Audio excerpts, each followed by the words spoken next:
안녕하세요. 자칭 K리그2 매니아 리영섭입니다. 지난 28일 천안에서 아산과 대구의 K리그 승강전 1차전이 열렸는데요. 경기 결과부터 말씀드리면 아산이 대구를 4대3으로 꺾으면서 K리그2의 무서움을 제대로 각인시켰습니다. 사실 1차전에서 아산이 승리를 거두긴 했지만 승기는 대구에게 넘어간 게 아닐까 싶을 정도로 대구 역시 포기하지 않으면서 이 K리그1의 자존심을 한껏 살린 경기였고요.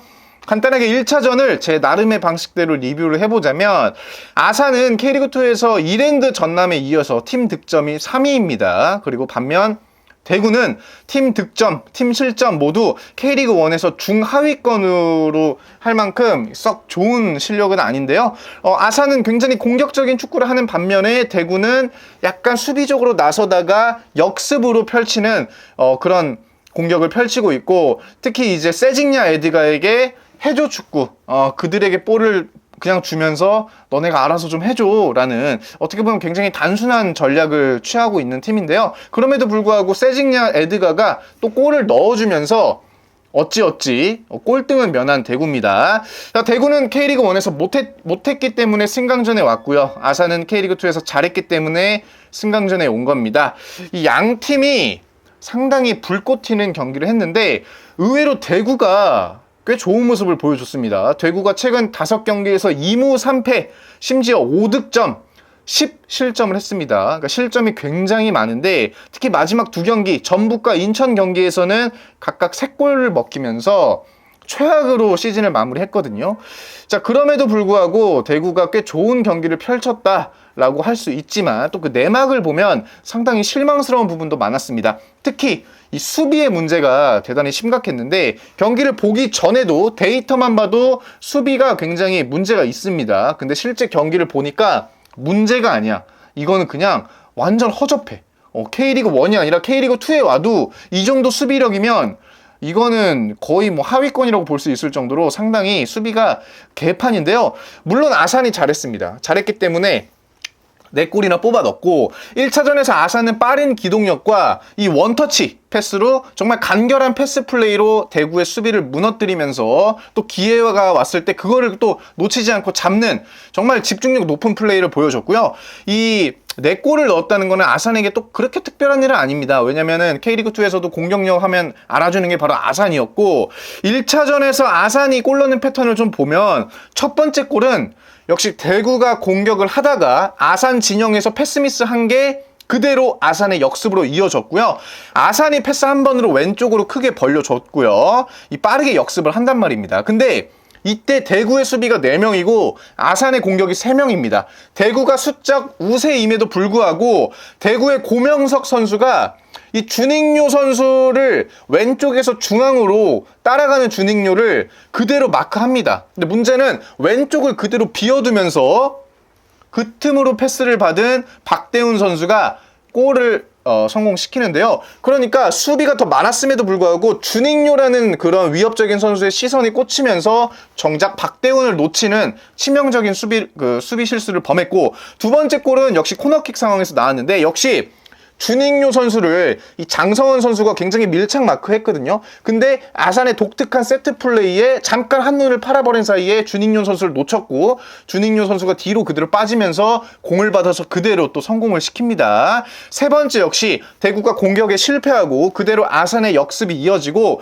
이때는 대구 수비 역시 4명, 아산 공격 3명인데도 주닝요에게 수비 2명이 붙어버려요. 그리고 왼쪽에 있는 강민규가 단독 찬스를 얻었고 이때 대구의 골키퍼가 나왔음에도 불구하고 볼 처리를 제대로 해주지 못하면서 결국에 또 박대훈에게 멀티골을 허용합니다. 근데 이 왼쪽 강민규에게 골이 가고 이 박대훈에게 볼이 가는 그 순간에도 사실 시간이 좀 있었습니다. 그럼에도 불구하고 대구의 백업이 제대로 오지 않는, 어떻게 보면은 굉장히 느슨한 플레이를 했다라고 할 수 있고요.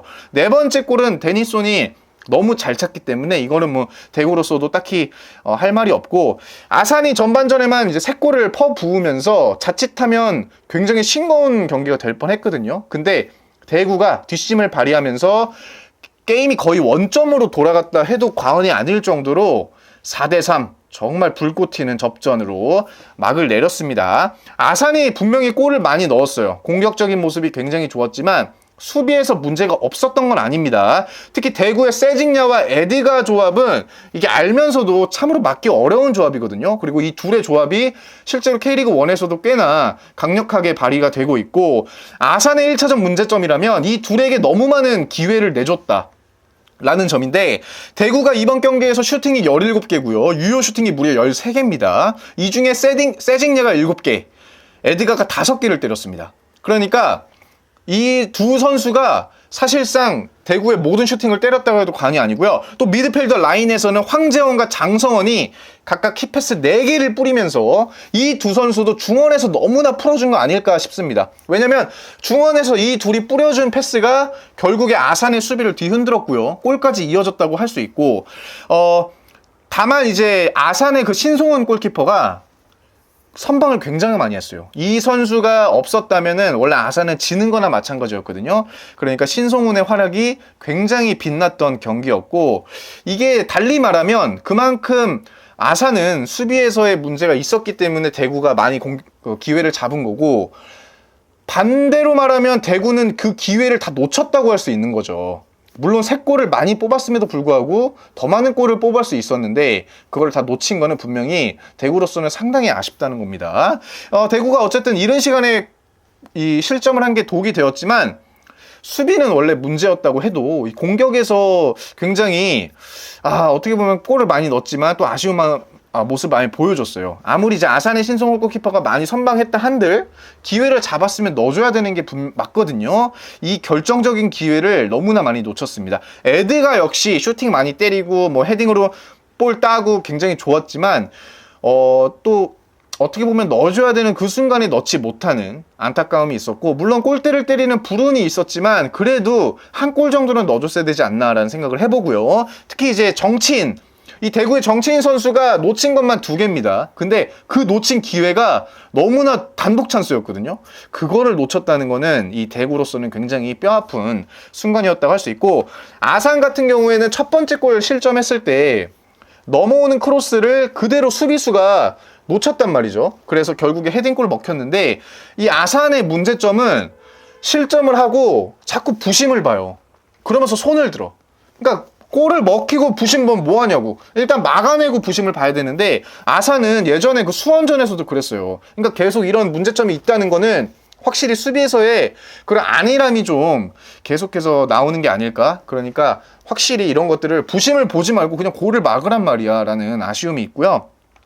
또 아산 같은 경우는 4대1로 앞서는 상황에도 불구하고 그러니까 수비 라인을 계속 뒤로 무르지 않고 계속 그냥 공격을 했단 말이죠. 이게 사실 어떻게 보면 아산다운 경기력이긴 하지만 오히려 그렇기 때문에 결국에는 3골이나 또 따라잡히는 결과를 낳지 않았나라는 생각을 해봅니다. 이게 대구가 아무리 약간 수비적인 스탠스를 취하는 팀이라고 해도 공격이 꽤 강력한 팀인 건 맞거든요. 그런 팀을 상대로 맞불 작전을 놓았고 결국에는 세징야에게 또 실점을 해버리는 그런 결과를 낳았으니까 아산으로서는 좀 후반전의 전술이 조금 아쉽다고 할 수 있고요. 또 세징야 에드가 조합을 너무 쉽게 본 거 아닐까라는 생각을 해봅니다. 아까도 말씀드렸다시피 그 둘이 슈팅을 굉장히 많이 때렸고, 슈팅을 많이 때렸다는 뜻은 어떻게 보면 그 둘에게 너무 공간을 허용했다는 뜻이거든요. 특히 이제 세징야 같은 선수에게는 공간이 보이면 바로 때릴 수 있는 선수고, 그게 이번 아산전에서도 여실히 드러났어요. 물론 이제 자책골로 기록이 됐습니다만 그게 이렇게 수비에게 맞고 들어가는, 그러니까 애초에 슈팅을 주면 안 되는데 그냥 뚫려버렸고, 또 마지막 골에서도 결국에는 수비가 있었음에도 불구하고 넘어온 크로스를 아무도 막지 못하고 세징야에게 볼이 갔고, 세징야가 그 기회를 놓치지 않고 골을 성공시켰다는 거죠. 그러니까 세징야에게는 더 많은 선수들이 좀 압박을 가할 필요가 있다 라는 거고, 그리고 에드가가 아무리 노장이지만 확실히 제공권은 굉장히 좋거든요. 수비가 그렇게 붙어도 결국 볼을 따낸단 말이에요. 이게 그러니까 에드가에게 계속해서 헤딩을 내줬다는 거는 어떻게 보면 아산에게 분명히 이거 풀어야 되는 숙제입니다. 이것도 2차전에서 에드가 머리가 또 어디로 튈지 모른다는 거는 아산에게는 분명히 또 무서울 것 같고요. 아산은 또 경기가 끝나기 전에 골을 먹는 플레이가 반복됐고, 대구는 경기가 끝나기 전에 득점하는 플레이가 반복됐고, 서로 리그에서 자주 보여준 모습이 이번 승강전에서도 드러난 게 굉장히 또 재밌었다고 할 수 있습니다. 물론 그 두 팀 팬들에게는 굉장히 아찔한 순간이었지만 제3자들이 보기에는 야, 이만큼 재밌는 경기가 또 있었나 싶을 정도로 명경기가 나왔다고 저는 생각을 합니다. 자, 어쨌든 1차전에서 아산과 대구의 불꽃 튀는 경기로 2차전에 대한 기대감이 진짜 한껏 높아졌거든요. 제 생각에는 이제 경기 내내 끌려다녔던 대구가 사실상 아산을 잡은 거나 마찬가지예요. 1점 차로 뒤지긴 했지만 마지막까지도 포기하지 않고 골을 넣은 건 대구였기 때문에 그 기세가 충분히 올라왔고요. 2차전은 또 대구 홈입니다. 또 대구는 아산, 그러니까 이 천안과 다르게 이 홈 팬들이 가득 찬 경기장입니다. 그러니까 대팍에서 그 많은 팬들을 상대해야 되는 아산이 이 압박감을 제대로 이겨낼 수 있을까도 분명히 관전 포인트 중에 하나고요. 이게 K리그2는 보통 그러니까 수원을 제외하고 나머지 팬들은 경기장에 팬들이 가득 찬 곳에서 그 게임을 해본 적이 거의 없거든요. 근데 만약에 이 아산이 대구에 가서 그 수많은 관중 앞에서 2차전을 치러야 돼요. 이게 분명히 큰 압박으로 다가올 것 같고요. 대구는 1차전에서 3대4로 졌기 때문에 2대0, 그러니까 2점 차로 이겨야 됩니다. 근데 대구의 수비가 과연 마지막까지 실점을 하지 않을 수 있을까라는 의아함이 분명히 있고요. 또 최근에 홈에서 꼴등 인천에게 1대3으로 패배했기 때문에 역시 무실점 경기는 좀 어렵지 않을까라는 생각을 해봅니다. 그래도 대구가 홈에서는 꽤 괜찮은 경기를 보여줬고 다득점한 경기가 꽤 있기 때문에 수비만 좀 제대로 해준다면 2대0 승리, 그러니까 2점 차 승리는 결코 무리한 얘기는 아니다라고 또 생각을 하고요.